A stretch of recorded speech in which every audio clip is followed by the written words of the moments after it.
intervenir sur cette question. Merci Jacques. Vous m'entendez là?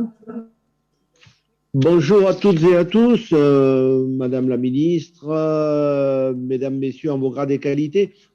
Bon, je m'exprime aujourd'hui en tant que président honoraire du CNOSF. Ça fait drôle, c'est le jour d'après quand même, donc il faut que je m'adapte un petit peu à une nouvelle situation, mais le sujet qui nous anime est évidemment un sujet de première importance.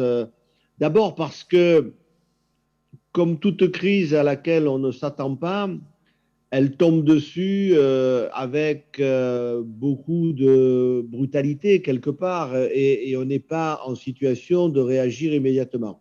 La première leçon que je tire, moi, de la crise, c'est peut-être le fait qu'il y a une certaine forme de fragilité du mouvement sportif parce que ça a montré aussi combien il était dépendant d'un système économique dans lequel je n'aime pas le mot de subvention, mais le partenariat avec les collectivités territoriales était essentiel. Et je pense qu'il faut commencer cette intervention par un remerciement appuyé à toutes celles et ceux qui ont maintenu les aides malgré le fait que l'activité n'était pas forcément au rendez-vous. S'il n'y avait pas eu ce soutien manifeste auprès des clubs, je crois que nombreux auraient été celles et ceux qui auraient fermé. Et en plus, ça a permis un enchaînement parce que l'État montrant qu'il était au soutien, les collectivités l'ont été, les collectivités, l'État l'a été aussi, et ce soutien solidaire a aussi permis de déclencher une certaine forme de solidarité au sein du mouvement sportif. Moi, je vais vous dire, j'ai été extrêmement, j'ai apprécié, je ne vais pas dire surpris, mais j'ai apprécié qu'au moment, et Frédéric Sanor peut en témoigner, où on a fait l'étude du fonds d'urgence, certaines fédérations ont dit « Non, moi j'ai moins souffert que d'autres, donc je vais laisser mon tour et je vais laisser d'autres profiter du fonds d'urgence. » Et peut-être que, comme à chaque fois qu'il y a une crise, l'égoïsme laisse la place à une forme de solidarité qui me semble illustrative des valeurs du sport et dont on peut être assez fier. Et puis, évidemment, la leçon principale pour moi, ça a été que tout le monde s'est quelque part remis en question. Notre écosystème est-il adapté? Qu'est-ce qu'il faut faire de même pour garder les pratiquants? Faire en sorte qu'il y ait plus, au contraire, de licenciés? Comment faire pour que les bénévoles soient toujours motivés et soient de retour dans les clubs au moment où il faudra? Le monde de demain ne sera plus le même qu'aujourd'hui, on le sait tous. Pour autant, est-on capable dès à présent de le construire? Chacun a ses idées sur la question. Il sera forcément différent dans la relation entre le pratiquant et le club. Et ce que l'on a vu avec, la ministre le soulignait, avec l'apparition plus importante du digital, de tout ce qui est lié au numérique, va de même prendre encore plus d'importance. Moi, je veux citer quelque chose que l'on va mettre en place et qui me semble être de nature à révolutionner la manière dont les clubs vont fonctionner. Vous savez qu'on a créé une télévision avec le groupe Freeboard qui s'appelle Sport en France. Il y a des réseaux sociaux évidemment qui y sont associés.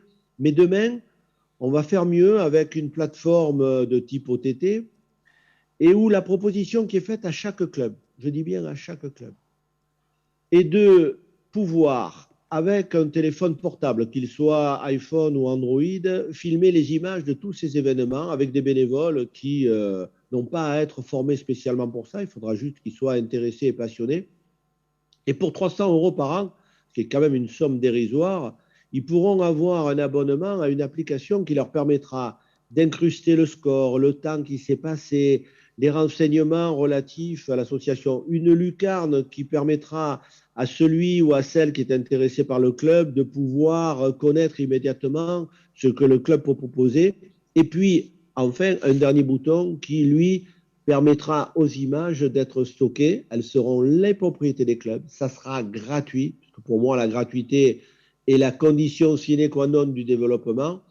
Et elle permettra ainsi à chaque club de faire sa promotion et de pouvoir s'adresser à la fois à ses membres et à ses futurs membres pratiquement pour rien, 300 € par an, et développer ainsi une forme de communication qui me semble être dans l'air du temps et en tout cas indispensable pour mieux rebondir.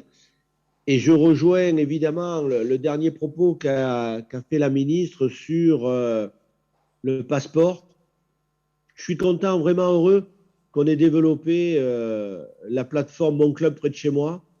Est-ce qu'on pouvait imaginer il y a 2 ans que l'on puisse avoir une plateforme sur laquelle chacun qui veut trouver un club près de chez lui puisse d'un simple clic savoir ce qui est offert, ce qui existe à côté, dans quel sport, etc. On a fait ensemble une carte passerelle pour que les jeunes puissent s'essayer sans pour autant être obligés d'adhérer. Et demain, le passeport va être l'élément incontournable, essentiel pour la reprise.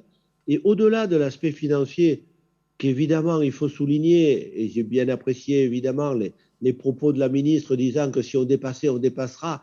L'objectif, c'est d'abord qu'on atteigne le chiffre des 100 millions parce qu'il n'est pas si facile que ça à atteindre. Il faut faire connaître le dispositif. On a peu de temps d'ici la fin de l'année pour pouvoir être efficace au maximum. C'est pour ça que j'ai insisté sur la notion de simplicité. Il faut que demain, tous les clubs soient informés, que toutes les familles le soient aussi et que l'on puisse avoir, à travers l'opération de communication qui va être mise en place, un véritable dispositif d'incitation. Et pour moi, le plus important, au-delà de l'aide financière, c'est le symbole que ça représente. Mais c'est la première fois que l'État met en place un dispositif disant que faire du sport, c'est formidable pour l'épanouissement d'un individu. Jusqu'ici, on disait il faut qu'il soit cultivé. Aujourd'hui, on lui dit il faut qu'il fasse du sport. Mais je pense qu'il faut peser l'importance que ça va représenter en termes de message. Le message, c'est faites du sport, ça va vous aider. Alors, on sait que c'est bien pour la santé, on sait que c'est bien pour l'éducation. Et puisque le thème était aussi le vivre ensemble, c'est quand même un élément fondamental du lien social et de tout ce que la pratique en club peut apporter. Moi, je ne veux pas terminer sans dire que sans le club, ils n'auraient pas acquis des repères, acquis une identité. Et aujourd'hui, ce qui manque aux jeunes, c'est justement d'avoir des repères, d'avoir un sentiment identitaire auquel se rapporter. Tout ça, le club et le sport permettent de l'acquérir. Donc, on est peut-être, et je l'espère, dans la dynamique qui va nous permettre de faire de la France une nation sportive. C'est le vœu du président de la République. On doit tous y adhérer. On doit tous apporter notre pierre à l'édifice. Et l'espace sport est un formidable outil pour le réussir. Donc voilà. Encore une fois, je veux le souligner parce qu'on est à un tournant et il ne faut surtout pas le rater. Merci beaucoup, Denis Massigler, pour cette intervention. Et c'est vrai que voilà, faire une nation sportive, et à travers de vos 2 interventions là, dans cette table ronde, on sent bien que dans la difficulté, voilà, le sport, c'est être présent, les valeurs du sport, la capacité de résilience, l'esprit collectif. Voilà, vous avez témoigné vraiment. Ah. Monsieur Massigler reparle, si vous pouvez remettre le son, merci.